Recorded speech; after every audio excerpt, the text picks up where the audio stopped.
Hey, everybody, welcome to Bad Relationship Advice, the program where real people talk about real issues. I'm here with my friend Monica, and there are obviously some issues a lot of people are dealing with right now. Many of us are stuck at home under some strict quarantine uh, restrictions and unable to leave our homes, but there's a second population out there that is suffering, and no one's talking about it. But Monica's here to help shed some light on this subject. Monica, what's going on with this?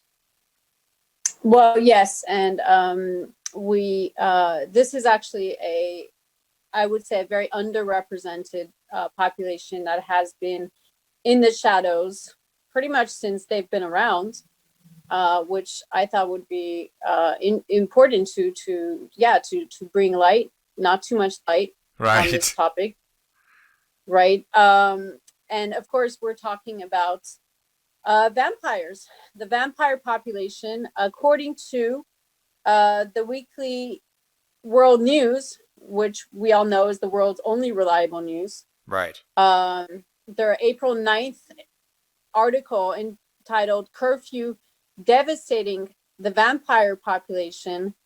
Well, it's exactly as the title says. Vampires, and this is a direct quote from the article, are silently suffering an agonizing final death as they dry up into dust and blow away, unable to nourish themselves with late night victims. So the issue So, here is that vampires typically they hunt at night, they hunt after dark, and they drink the blood of humans. And the right, humans are basically stuck at home, so there's no right, one for the vampires to feed on. exactly. So they seem to be actually the direct victims of measures put in place to eradicate COVID-19, targeted really social distancing and curfews are really killing off the vampire population. In fact, just to give you a direct quote from an actual vampire that was being interviewed by the journal by the name of Victor Barron, and he was quoted as saying, "It's been weeks since I have had a decent meal. Ever since local governments have started enforcing this curfew, I can't find anybody out alone at night anymore. Three of my closest undead friends have turned into piles of dust already," which, I don't know if you've noticed. I mean, I've been sneezing a lot more recently. I have I two. thought I have maybe it had a was the cough and I've had a sneeze. I thought maybe it was the pollen, but I'm starting to realize it's vampire dust, Oh my you know? gosh, that's unbelievable. Yeah. And he goes on to say, I've been reduced to preying on sewer rats, which is disgusting, right? Oh gosh, And it's he, awful. I mean, can you imagine like eat sewer rats? He says it's even grosser than it sounds and not even kind of nutritious. I'm wasting away. It's only going to get worse as the days get longer. Sunset gets further and further away, not to mention stupid daylight savings time, Uh, which, Damn daylight savings time, I'm telling you. So it's like they've just got the odds stacked against them, literally. yes, they have the odds stacked against them, and this window of opportunity for them to nourish themselves is getting more and more narrow. As the days progress. Um, in fact, on a personal note, the other night I was looking out my window and I actually saw a vampire chase a late night jogger with a 1 meter straw.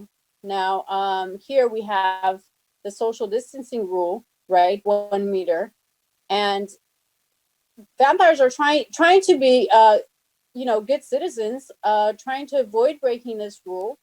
So they're So actually this is trying to avoid, they're trying to maintain the social distancing while feeding. And you said that this vampire was chasing a guy with a straw. Was he successful? What do you think? Well, you know what, I wasn't able to see them because they ran around the corner, but I did hear a loud sucking noise. Oh, you mean So like when you finish your drink or something, you're gonna. yeah, exactly. That's what I Okay. heard. Now, and and hopefully it was blood that was being sucked, because it's actually really hard in order to get the vein. I mean, imagine running after somebody with a straw and trying to get the vein while you do that in a 15-minute more or less window of opportunity, Right. because between 10 p.m. and when it actually gets dark. Now it's still light, it's like after 9. Practically um impossible. it's like you know um catching, trying to hunt for a fish with a spear. I mean, how many, they haven't received any training, to do this. Right. And so it's quite, it's not a surprise that the population is completely, getting Just uh decimated. Now, where decimated. is Mr. Barron from, might I ask? And, on that note, there might be listeners thinking, well, what do we care about vampires? They prey on humans. Why would we even want them around? It's a good thing that they're turning into dust. Yeah, and it's really sad, and I think there's a lot of stereotypes about vampires. Just because they happen to they're bloodthirsty, doesn't mean they're not civil minded. A lot of people just assume they're somehow um they can be there, but in fact they actually perform a vital civic duty, which many people don't realize. I don't know if you've ever been to Toledo, Ohio. Okay, so this is um taking place in Toledo. No, Toledo, it seems like such a lovely town. I mean, just really very peaceful and quiet and quaint. You wouldn't think that there was a population of bloodsuckers living there. well, and this is right. That's right, and it's thanks to the bloodsuckers that it is such a quiet town. They according to Officer Arias Beaumont, from the Toledo, Ohio Police Department, uh, he is quoted as saying, quote, "One of the reasons our city hasn't really had to deal with gangs, prostitution, or homeless drug users is because of the civic-minded vampire population that has made its home here in Toledo." So clearly they're not just targeting anyone, they're targeting the riffraff, you Wow, know. that's amazing. So to think that a town like Toledo owes the peace and serenity that you experience there to this population that's literally culling the fringes of society off in order to make the community a better place. Right, exactly. And yes, and it's really sad that they're not given any sort of, I don't know, safety measures, because if you think about it, I mean, uh vampires only nourishment is blood. It's not like they're handing out, tests kits to for vampires to check if their victims have, been infected. Um so they're directly impacted that way. um you Does know Mr. uh Barron, the vampire, does he have anything to say about the victims that are yeah, that are chosen? he does. He actually was quoted as saying, uh and this kind of echoes what the officer said. He says, "We only, quote, we only take known criminals and unsavory types. It makes for a better community. We do our part." That's amazing. So they're really thinking, they're very community minded people. It's unbelievable that they would just be completely left out of this. Well, Um, and also kind of blamed in many ways, because if you think about it, I mean, vampires are just bats in their, fuzzy, flappy, miniature form, right? And right. everyone kind of blaming uh, COVID-19 for bat, by as bats being behind this epidemic. But as we see, they're actually the direct victims of it. Wow. So, Surely there and must be something that can be done. What about donating blood? Could we donate blood to the vampires? well, Damien, that's actually, another Hollywood myth, and which has been debunked by Mr. Barron. our vampire in the article. He states, and I quote directly, "I know in those fancy Hollywood movies about vampires, they always seem to have a blood bank operation going on. It doesn't work that way. It's life energy being transferred through the blood at the time of death, not after. When you remove it from the body in a surgical way, it loses that spiritual nutrition." I don't know any vampire that can live on that. Right. Well, and I have heard a little bit about vampires that are more human friendly, and that they're kind of learning to there's not alternatives to drinking from people. Right. I mean, the whole plasmatarian movement. Right. Well, yeah, apparently, yeah, he was asked about that. And apparently, no, apparently that's, he said, quote, sure, there are some compassionate human rights nuts that try to become plasmatarians, but they start to look malnourished within weeks and end up having to make a choice: remain a human hugger and die, or return to a healthy diet like our progenitor Cain intended. Wow. So they really do have to make So, a choice. They can't just go plasma and survive. right, exactly.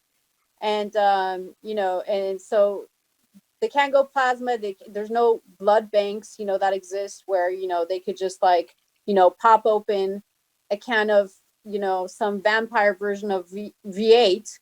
I mean, the idea that vampires can actually sustain themselves on blood that has already been drawn, packaged, and refrigerated is clearly another Hollywood myth.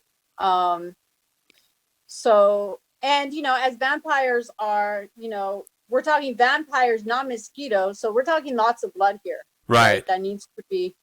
It's amazing, Hollywood has. I always thought that Hollywood has been kind of doing a service to vampires, bringing their community more to into the public eye. But it sounds like they're actually not helping that much, because they're spreading all these untrue rumors and beliefs about how what it is to be a vampire. It's kind of glamorized in Hollywood, Right. and yeah, it's just not the case.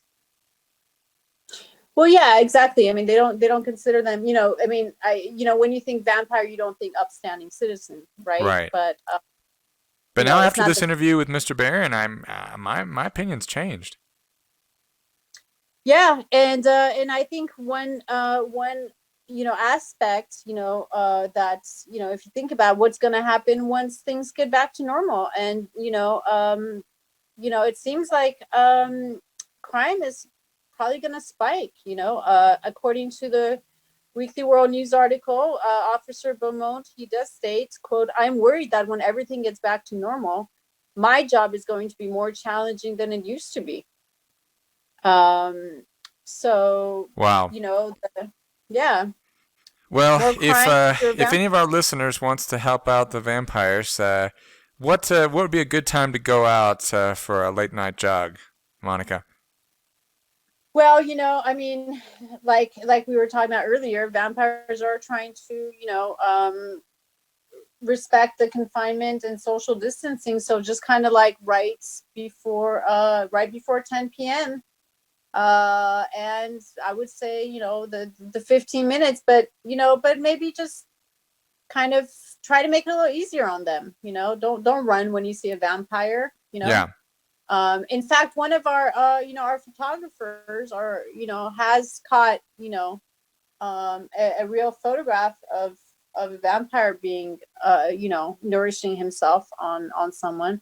Oh, that's And right. Yes, if you tune into the YouTube channel and look at the thumbnail of the podcast, you will see this image of a vampire who's actually successfully feeding through a straw, captured by one of our own staff photographers here at Bad Relationship Advice. Okay, Monica, that was great. Thanks so much for bringing this to our attention.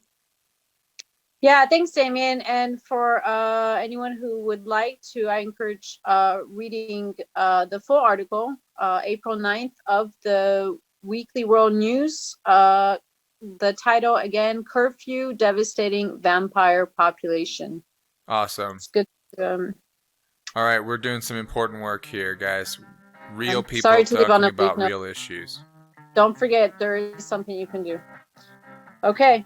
All right. Thank you guys, and we will see you next time here on Bad Relationship Advice. Bye.